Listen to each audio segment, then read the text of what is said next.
बिहार से नेटवर्क के सभी श्रोताओं को, दर्शकों को श्रीकांत शर्मा का नमस्कार। हमारे स्टूडियो में मौजूद हैं श्री ओपी विशाल, सिविल सर्विस के हैं। बहुत ज़्यादा उनको एडमिनिस्ट्रेटिव अनुभव है, बिहार से हैं, बिहार उनके दिल में बसता है। और हम जानना चाहेंगे विशाल साहब आपसे कि आपके दिल में बिहार कितना बसता है? नमस्कार श्रीकांत जी। ये बिहार तो मेरे दिल में क्या, मेरे पूरे शरीर में, मन में, ईमान में हर जगह बसता है, क्योंकि मेरी जन्मभूमि है। अब तो मेरी कर्मभूमि भी है। आज मैं किसान हो गया हूँ वापस रिटायरमेंट के बाद। मैंने इंडिया में बहुत जगह सर्व किया। सर्विस करने के बाद बड़े यूनियन टेरिटरीज में किया, दिल्ली से रिटायर हुआ और उसके बाद मैं गाँव चला गया। गाँव से मेरा लगाव इसलिए था कि मेरे दादाजी, मेरे पिताजी, सभी लोग वही पैदा हुए और उनका अंतिम संस्कार भी वही हुआ और उसी जन्मभूमि में उस मिट्टी में समा गया। मेरा पैतृक घर, अचल संपत्ति जो भी है सब बिहार में ही है। बिहार तो मेरा बस मन में, बस दिल में, सब जगह है। विशाल साहब, क्या ये वो बिहार है जिसकी आपने कल्पना की थी? यानी कि माना जाता है कि बिहार पर गरीबी की चादर चढ़ी हुई है और जो उतरने का नाम नहीं ले रही। इतनी सारी सरकारें हैं तब भी। ये सच है कि जो मैंने 65 का मेरा बर्थ है, उसके बाद से जो मैं बिहार में देख रहा हूँ, गरीबी की चादर उस समय भी थी, शार्प इनइक्वालिटीज हैं और लैंड ओनरशिप बहुत ही अनइक्वल है। 81% पॉपुलेशन बिहार का एग्रीकल्चर से एसोसिएटेड है और लैंड होल्डिंग्स इतने छोटे हैं ज़्यादातर लोगों के कि उससे अपना गुजर बसर करना भी मुश्किल है। पॉपुलेशन एक्सप्लोजन हुआ है पिछले 4 डिकेड्स में और बिहार उन स्टेट्स में से है जिन्होंने सबसे बड़ा पॉपुलेशन एक्सप्लोजन लिया है। इसकी कल्चरल बैकग्राउंड है, जैसे हम बात करेंगे इसके बारे में, मैं अपना अनुभव बताऊं।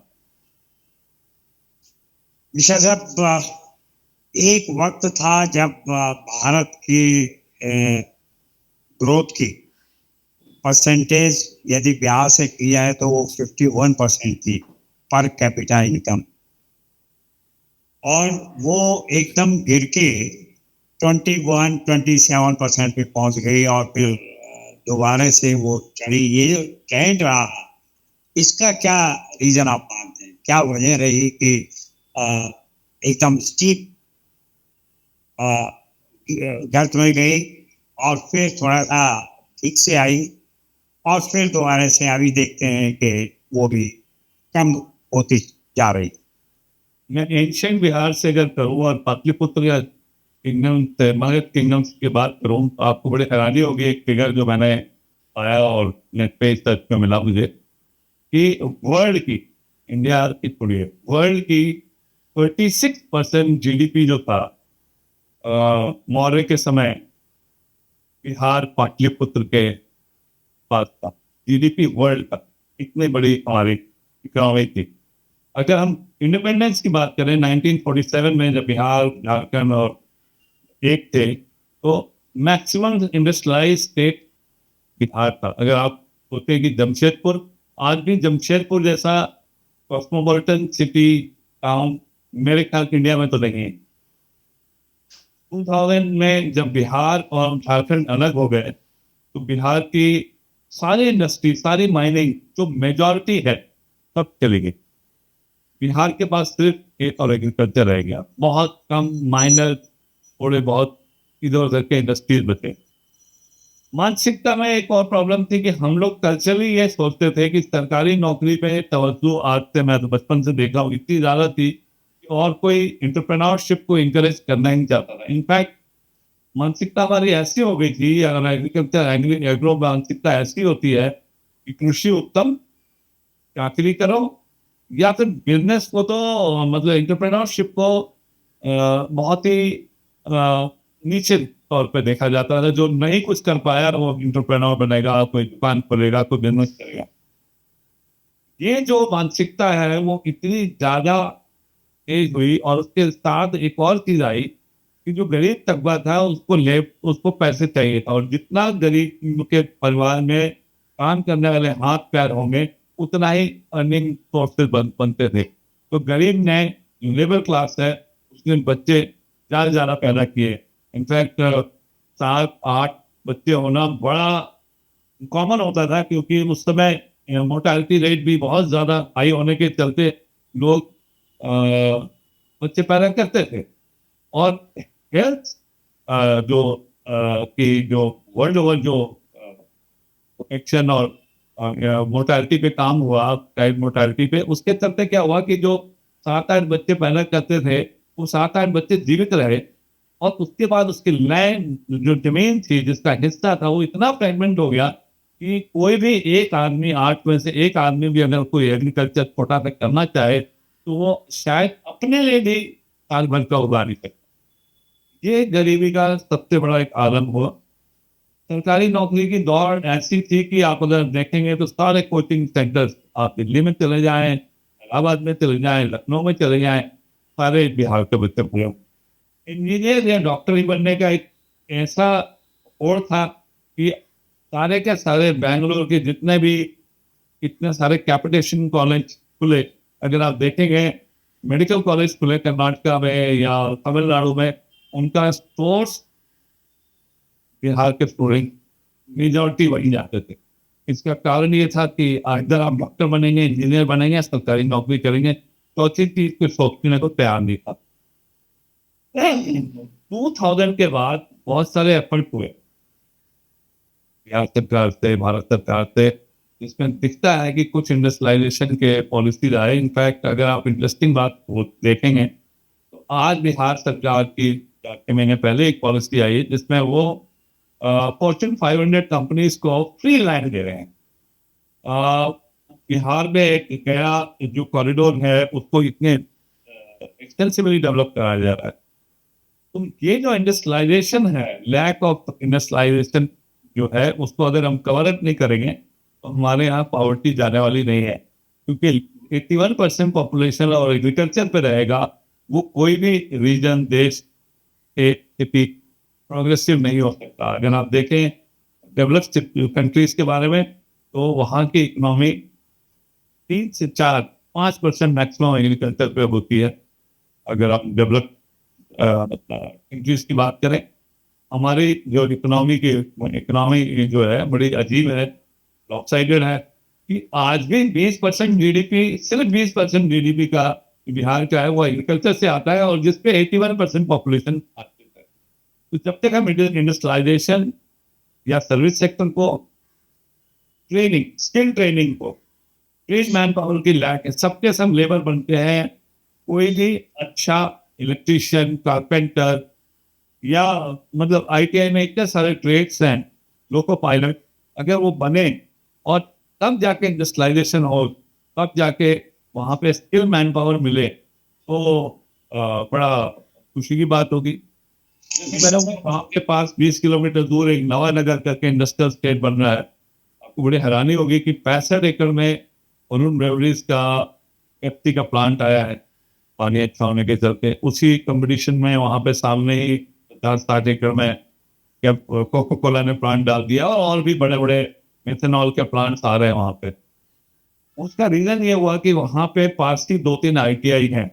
आईटीआई होने के चलते जो स्किल मैन पावर जरूरत थी वो मिल गई। तो जब तक इंडस्ट्री को अगर हम स्किल मैन पावर नहीं देंगे और एक एंटरप्रेन्योरशिप की तरफ रिस्पेक्ट नहीं आएगा, मुझे नहीं लगता कि ये कल्चर चेंज आएगा।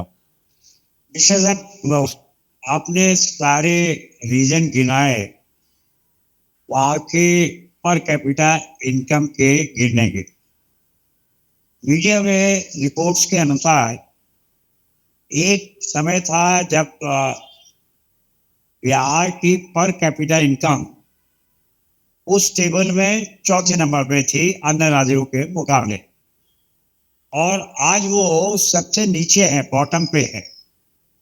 तो क्या जितने रीजन्स आपने गिनाए इनके अलावा वहाँ का जो लॉ एंड ऑर्डर सिचुएशन है वो भी कहीं उसको इफेक्ट करता है, और वहाँ का लॉ एंड ऑर्डर सिचुएशन किस प्रकार का है? देखिए, लॉ एंड ऑर्डर एक पार्ट है, जो जरूरी पार्ट है। जब तक लॉ एंड ऑर्डर नहीं रहेगा तो बिजनेस तो नहीं आए। बीच में काफी सारे ऐसे रिजीम आए जिसके जिसके जिसमें और मैं और आप बोलना ना चाहें तो आप है कि उस समय अराजकता बढ़ी, किडनैपिंग हुए, बड़ा फेमस था कि बिजनेसमैन किडनैप हो रहे थे। तो उसके चलते बहुत सारे जो स्टैब्लिश बिजनेस थे वो भी माइग्रेट कर गया बिहार तक। अब मैं जैसा फील करता हूँ लॉ एंड ऑर्डर बहुत अच्छी है, और समस्या यह है कि जो बिहार के लॉ एंड ऑर्डर को लेकर परसेप्शन है बाहर, वो इतना खतरनाक है कि मैं अपने कुछ मित्रों को बोलता हूँ कि आओ बिहार में, मेरे गांव में, मैं से मिलो, घूमो फिरो। वो लोग मतलब आना भी नहीं चाहते, सिर्फ घूमने के लिए भी नहीं आना चाहते, क्योंकि एक मन में डर बैठ गया है कि यहाँ पे क्या हो जाएगा। अब ज्यादा जब गया कोई जाता है तो सीधा गया जाएगा, बोध गया जाएगा, एयरपोर्ट से वापस आ जाएगा। तो ये जो परसेप्शन है, इसको दूर करने के लिए सरकार को ही नहीं, वहां के लोगों को भी समझना पड़ेगा। देखिए, हम लोग एज बिहारी हम ये बता देते हैं कल्चरली हम बहुत अच्छे दोस्त हैं। आज भी मुझे पता है कि मैं जब मेरे दादा दादा में देखता था कि कोई भी गांव में से निकल रहा हो, गुजर रहा हो, कोई जानता नहीं है, कोई नहीं, वो रात को रुक जाएगा हमारे घर के दौरान में, खाना पीना रहना मिलेगा। कोई नहीं पूछता था क्या है, क्या नहीं करने आए ना, बस जब भी मारेगा चला जाएगा। तो आतिथ्य हमारे अंदर बहुत स्ट्रांग है। बट हमारे अंदर जो ये हम परसेप्शन बाहर देते हैं कि हम बहुत बलशाली हैं, हमारे यहाँ लॉ एंड ऑर्डर तो हम अपने हाथ में रखते हैं, ये जो कंसेप्ट हम बाहर देते हैं उसके चलते हम अपना एक के लिए बहुत ही गलत इमेज क्रिएट करते हैं और डैमेज करते हैं। हर आदमी ये सोचे कि मैं बलशाली शक्तिशाली हूँ और अपना इमेज ऐसा दे कि हमारे यहाँ तो बहुत अ, बंदूकें हैं। और बड़े खुशी से मैंने सुना है कई लोगों को बताते हुए कि हमारे गांव में इतने लाइसेंस हैं, इतने ये जो चीज़ें हम कर रहे हैं बहुत डैमेज कर रहे हैं। बाहर परसेप्शन हमारे बारे में बहुत खराब है, जबकि एक्चुअली में आप देखें, और मैं आज देख रहा हूँ कि लॉ एंड ऑर्डर में कोई प्रॉब्लम नहीं है। हाईवे रोड्स इतने अच्छे हैं, पूछिए मत। पहले बिजली की समस्या थी, बिजली की समस्या भी अभी काफी कम है, इसीलिए इंडस्ट्रीज आ रही हैं। और इंडस्ट्रीज क्यों नहीं आएंगी जब लैंड फ्री मिलेगा। मेरे ख्याल कोई भी स्टेट ऐसी पॉलिसी लेकर नहीं आया इंडिया में जहाँ लैंड ही फ्री मिलता है। Industrial land, develop industrial land free दे रहा है। तो ये जो चीजें हैं इसके बारे में यही कहूंगा कि परसेप्शन को चेंज करने की जरूरत है, और एंटरप्रेन्योरशिप को रिस्पेक्ट करना पड़ेगा। नई चीजों पे एक्सेप्टेंस आना चाहिए। 1961 में मेरे फादर ने बीआईटी सिंगली में एडमिशन लिया, तो वहाँ इंजीनियरिंग का मतलब होता है civil engineer. He was board topper. उनको डायरेक्टर थे देशमुख साहब ने, उन्होंने बुलाया, कहता देखो एक नया ब्रांच शुरू हुआ है मेटलर्जी, तुम मेटलर्जी लो। उन्होंने एक्सेप्ट कर लिया। He retired one of the top metallurgist in the country and he was very successful. नहीं तो घर में उस समय बड़ा कलेश हुआ, घर में दादा और जो भी थे कि भाई सिविल इंजीनियरिंग के अलावा कोई इंजीनियरिंग करना चाहते हो, कैसे हो तुम, क्यों करना चाहते हो, क्या प्रॉब्लम है तुमको, नया चीज क्यों करोगे। मेटलर्जी का मतलब होता है कि लकड़ी लोहा लकड़ लोहा के चलाओगे और कुछ करोगे नहीं। सिविल इंजीनियर का मतलब होता है ब्रिज बनाओगे, रोड बनाओगे, शान होगी। ये जो चीजें हैं ना अभी भी हमारे मन में कुंठित, हमारे हमारे दिमाग में कल्चरली अभी भी इंजीनियर, डॉक्टर, सरकारी नौकरी, किसी तरह की नौकरी कर लेंगे, चपरासी भी नौकरी कर लेंगे, पर हम सरकारी नौकरी करेंगे, भले ही हम पोस्ट ग्रेजुएट हो, पीएचडी हो। रेलवे की रिक्रूटमेंट में 4-4 हजार लोग दौड़ रहे हैं 2 पोस्ट के लिए। ये जो क्या धारा है इसको बदलने की जरूरत है। आपने परसेप्शन की बात की, एक परसेप्शन ये भी है कि बिहार का व्यक्ति जो गरीबी में अपना दिन काट रहा है उसका माइंडसेट ऐसा है कि वो उससे बाहर नहीं निकल सकता। क्या ये परसेप्शन सही है कि बिहार का व्यक्ति और आप गरीबी से बाहर नहीं निकलना चाहता? वो इतने नाव में भी देख चुका है, जनरेशन आफ्टर जनरेशन, क्यों नाव में हो चुका है। अब आपको बताता हूँ, मैं अपने गांव में एक बस्ती है जो चमड़े का काम करते हैं, जो हम चमार बोलते हैं। वो कम्युनिटी का एक बस्ती है, जिसमें जब एक एफर्ट लिया मैंने, मेरे फादर ने और मेरे कुछ घर वालों ने, कि उनको कुछ आईटीआई में भेजा गया। तो वो कहते थे क्या हो जाएगा, क्या होने वाला है, अगर मैं आईटीआई में जाके लोको पायलट बन भी जाऊंगा तो क्या बहुत बड़ी बहादुरी चीज कर लूंगा। वो इतने दबे हुए थे कि उनको उम्मीद ही नहीं थी कि वो भी आगे सोच सकते हैं कि उनका घर पक्के का होगा या मोटरसाइकिल में बैठ के जाएंगे। आज की डेट में वही बच्चे ट्रेन के लोको पायलट्स बने, अच्छी अच्छी जगह में रह रहे हैं, उनके बच्चे फर्दर अच्छी पढ़ाई कर रहे हैं, उससे ज्यादा अच्छी पढ़ाई कर रहे हैं, और सबके घर पक्के के बन गए। आज वो एक खास एक सैनिटाइज एनवायरनमेंट में रह रहे हैं, गांव में भी जो उनका घर है वो बहुत साफ सुथरा है, और मोटरसाइकिल का गाड़ी में घूम रहा है। ये जो है पुश जो है, वो जो संपन्न है, थोड़ा पढ़े लिखे हैं, वो अगर करे अपने गांव में एफर्ट लेके तो बहुत कुछ हो सकता है। हमारे साथ एक समस्या है कि हम एक बार माइग्रेट कर जाते हैं बिहार से, तो एक ही चीज दिमाग में रहती है कि वहाँ की जमीन बेचो और यहाँ पे दिल्ली, बॉम्बे, कलकत्ता, जहां भी आप जा रहे हैं वहां एक बड़ा सा फ्लैट खरीद लो, उस पैसे का कोई बिजनेस कर लो। तो हम जो समृद्ध लोग हैं वो बेच देते हैं, और जो सक्षम है वो कुछ करना नहीं चाहते। इसकी एक बहुत बड़ी समस्या है। ये मुझे नहीं मालूम है इसको आपने करने की कोशिश पूरी तरह सक्षम नहीं है, इसलिए क्योंकि वो जाना नहीं चाहते। बार बार वहां पे रहना पड़ेगा, आपको समय देना पड़ेगा। आप ये सोचेंगे कि हम रिमोट से वहां पे डेवलप करवा लेंगे अपने गांव को। अगर हर आदमी अपने गांव को अडॉप्ट कर ले, मुझे लगता है कि बहुत बदलाव आ सकता है। मैं यही आग्रह करूंगा, जो सक्षम है, बाहर हैं, बिजनेसमैन है, या सर्विसेज में है, या आर्म फोर्सेज में है, आप सिर्फ अपने गांव में थोड़ा बहुत एजुकेशन की तरफ लोगों को मोटिवेट करें। सिर्फ मोटिवेशन से चीजें बदल जाएंगी। सरकार आपको बाकी चीजें उपलब्ध तो करा ही रहा है, आपको अपने जेब से थोड़ी पैसे खर्चना है, लेकिन उनको अज्ञानता है, उस अज्ञानता से निकालना है। आज इंटरनेट के जमाने में, इंस्टा के जमाने में, गाँव गाँव गाँव बच्चा सब कुछ इंटरनेट पे देख लेता है, फिर भी वो मोटिवेट नहीं होता उस इंटरनेट को देख के, बहुत कम होते हैं। इंटरप्रेन्योरशिप के प्रति उनका कोई भी लगाव नहीं है। किसी को बोलो कि कोई एक बिजनेस कर लो, ऑटो खरीद लो, ये कर लो, बहुत मुश्किल से करते हैं। बहुत पेट पे जब लात पड़ती है तो थोड़ा बहुत एफर्ट करते हैं। सबको नौकरी चाहिए। इस विशा साहब जी। विशा साहब, आपने माइग्रेशन की बात की, पलायन की बात की, तो क्या पलायन जो है वो गरीबी के लिए जिम्मेदार है? और पलायन रोकने के लिए क्या केवल सरकार की जिम्मेदारी है? और अगर केवल सरकार की जिम्मेदारी है तो वो क्या करे? देखिए, पलायन तो मैं नहीं कहूंगा कि पलायन के चलते पॉवर्टी है, बल्कि जो लोग बाहर गए वो अपना कुछ पैसे भेज रहे हैं। मैं नहीं कहूंगा कि उसके चलते पॉवर्टी बढ़ी है, बल्कि पॉवर्टी कमी हुई होगी। बट समस्या ये है कि अगर वही स्किल मैन पावर होके जाए, अब आप जा रहे हैं किसान, मतलब लेबर, प्योरली लेबर के तौर पे, और दिल्ली, हरियाणा, पंजाब में लेबर चौक पे खड़े हो जाते हैं, और सुबह आपको कोई ले जाता है और शाम तक फ्री आप फ्री हो जाते हैं। या कोई समृद्ध किसान पंजाब का ले जाता है एक दो बस बिहार से, और उनको इस सीजन में कटाई के सीजन में एम्प्लॉय करता है और वापस दे देता है। इससे कुछ समृद्धि पे कोई फर्क नहीं पड़ेगा, या बिहार की पॉवर्टी कम नहीं होने वाली। बिहार की पॉवर्टी तभी कम होगी जब हम अपने पॉपुलेशन, जो बढ़ती पॉपुलेशन है, उसको कंट्रोल करें। आप तो काफी लोग पे कंट्रोल आया है, कंट्रोल करें, इस पे समझें। और आज जो बड़ी एक अच्छी चीज हो रही है कि जो आदमी बाहर काम भी कर रहा है, वो गांव में उसका परिवार है, वो अपने बच्चे को कहीं ना कहीं प्राइवेट स्कूल में भी कहीं अपने पैसे खर्च करके, जमीन बेच के पढ़ा रहा है। उसको पता है कि अब एजुकेशन की बड़ी कीमत है, बच्चे ज्यादा होंगे तो समस्या है।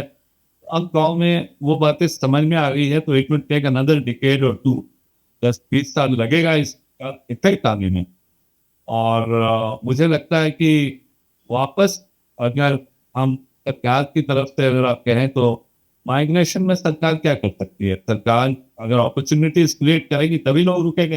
अपॉर्चुनिटीज आप क्रिएट नहीं करेंगे लॉ एंड ऑर्डर को परसेप्शन आप ठीक नहीं करेंगे, आप इंफ्रास्ट्रक्चर अच्छा नहीं देंगे तो इंडस्ट्री क्यों आएगी? और इंडस्ट्री अगर आ गई, आप बताइए, मैंने गांव में बड़ा क्लियर है कि अगर नवानगर जगह जगह मैंने मेंशन किया पहले कि वहाँ इंडस्ट्रियलाइजेशन हो रहा है, वहाँ पे जो बाहर लेबर कास्ट गई थी वो आ गई है, और वहाँ पे वो खुशी से आधे दाम पे भी काम करने को तैयार है, क्योंकि वो घर पे रहते हैं, वो कच्चा नहीं है, एक खुली वातावरण में रहते हैं, अपने फैमिली के साथ रहते हैं, खुशी से रहते हैं और घर का खाना खाते हैं।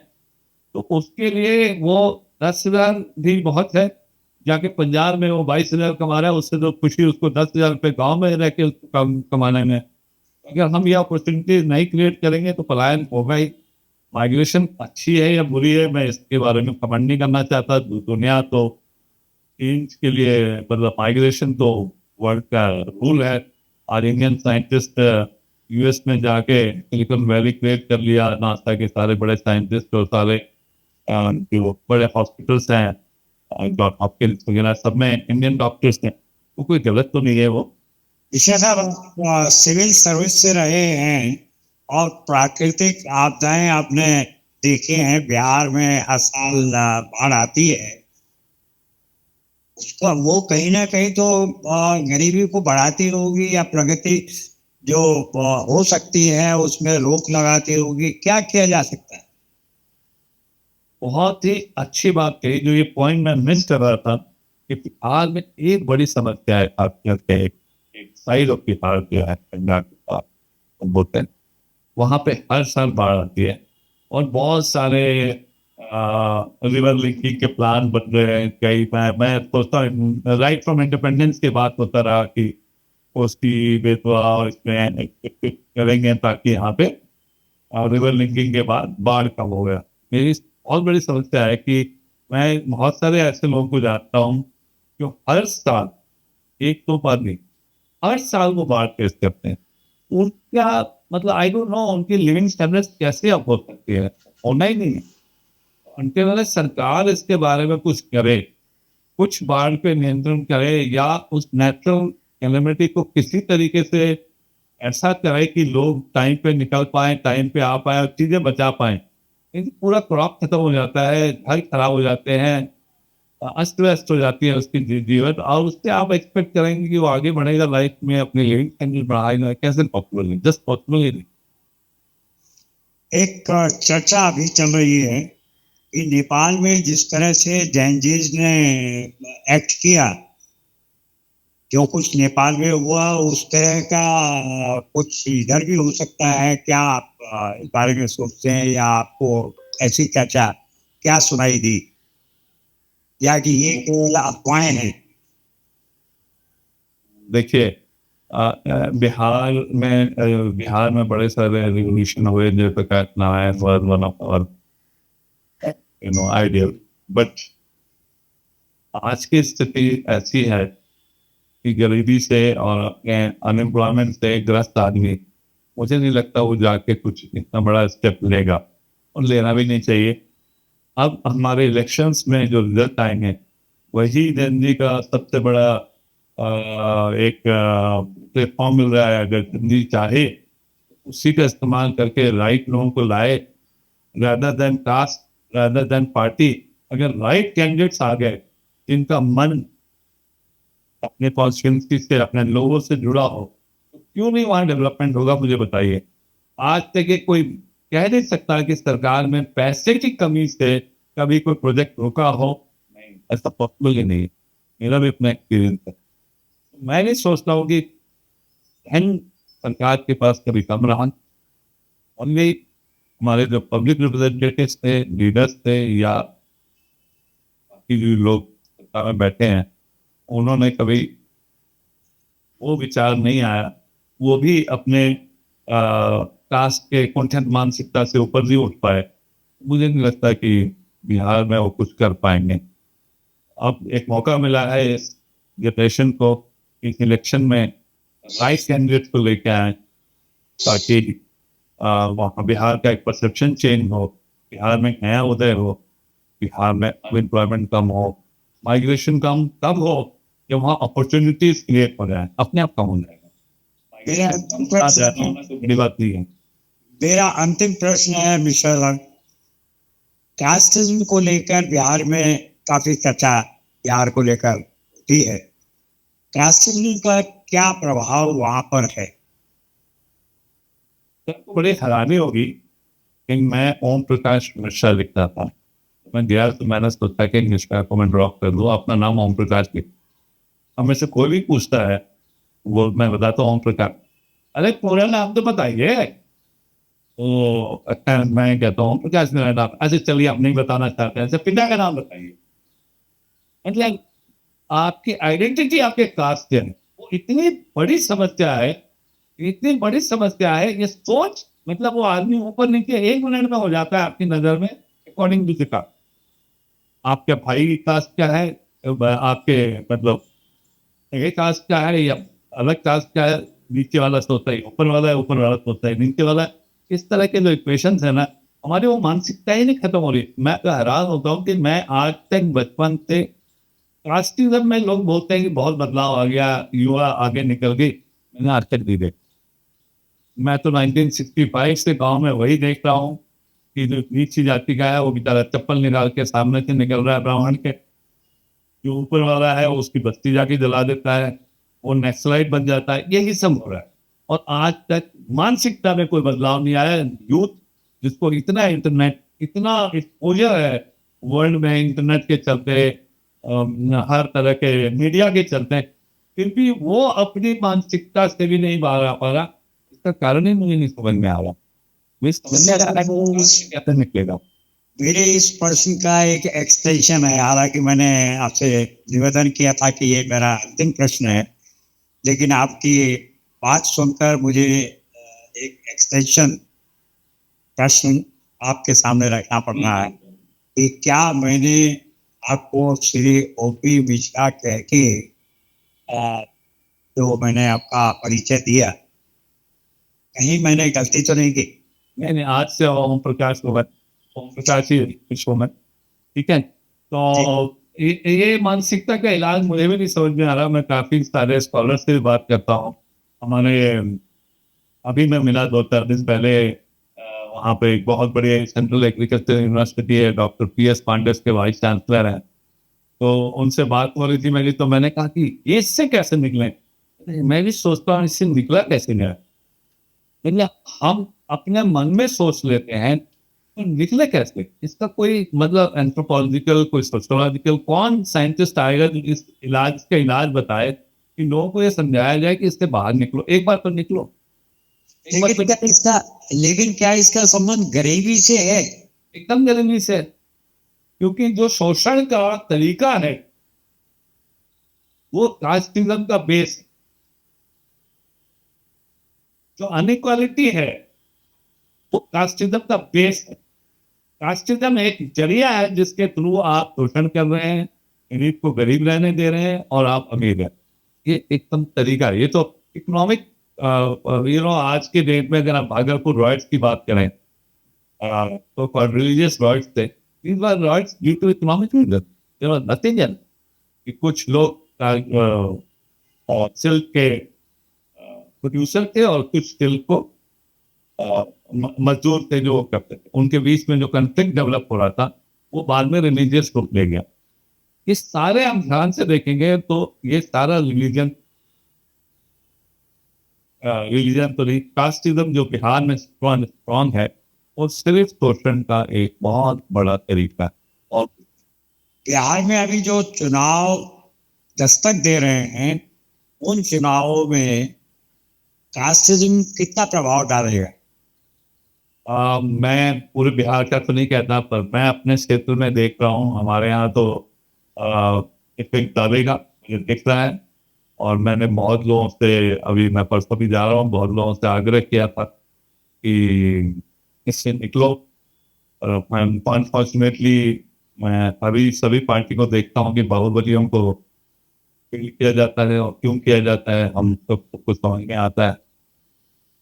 ये अनफॉर्चुनेट है, बट अब युवा थोड़ी बहुत जागी है, मुझे लगता है इसमें टर्न अबाउट आएगा। कितना आएगा मैं नहीं कह सकता। एक क्लास है हमारे दिमाग में, दिलो दिमाग में, गरीबी नहीं होने वाली। बिहार की तो गरीबी नहीं खत्म होना। क्या बिहार से नेटवर्क के जरिए बिहार के वोटर से अपील करेंगे कि वो क्या क्या चीज अपने उम्मीदवार में देखे और तब उसको वोट दें? मैं बिहार के अगर वोटर्स मेरी बात सुन सकते हैं तो मैं एक ही कहूंगा कि पहली चीज वो उस उम्मीदवार में काबिलियत देखें, शिक्षा शिक्षा का दर देखें, शिक्षा का स्तर देखें उसका, और वो क्या आपके क्षेत्र में कुछ कंट्रीब्यूट कर सकता है। ऐसा तो नहीं है कि वो आपके क्षेत्र में कैंडिडेट है पर रहने वाला वो इन डिस्ट्रिक्ट दूर का है। क्या वो लोकल है, उसको लोकल पल्स के बारे में पता है, क्या वो सिंपल तरीके से वोट मांग रहा है, क्या वो पैसे बांट रहा है, क्या वो बाहुबल दिखा रहा है, क्या वो कास्टिज्म की बात इशारे से कर रहा है। ये सब अगर आप ध्यान से देखें तो आप अपना भविष्य खुद समझ पाएंगे कि आपको क्या वोट देना है। अपने वोट को जाया मत करिए। अपने फ्यूचर को, अपने बच्चे के फ्यूचर के लिए प्लीज राइट कैंडिडेट जो आपको एक डेवलपमेंट की बात करें, आपके दुखों में आपके साथ हो, उसको वोट दीजिए। कास्टिज्म, बाहुबल पैसा या शराब का वितरण, इन चीजों से दूर होके एक बार देखिए। बहुत बहुत लंबी तौर पे आपको जाना है। अगर गलत कैंडिडेट ले लिया तो हमेशा आप दुखी रहेंगे। मिश्रा जी, अब आपको धन्यवाद देते हुए मैं मिश्रा जी नहीं कहकर ओम प्रकाश जी कहता हूँ।